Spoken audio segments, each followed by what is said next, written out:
So again, no doubt we still have some tremendous progress to make in many of these male versus female areas, but we can take more control and we can own our voices, our skills, and take that ownership going forward.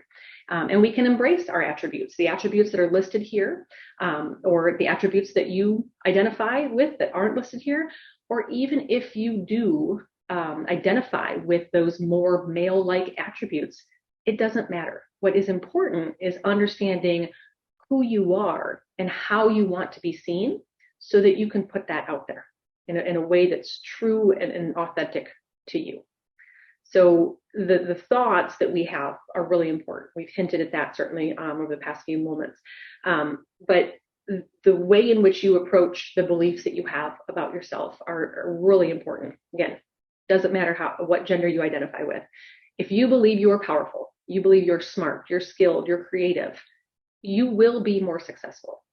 If you believe that you can become these things or that you can improve from where you are today to where you want to be in the future, you are more likely to realize it. We have to replace the negative thoughts with the positive ones.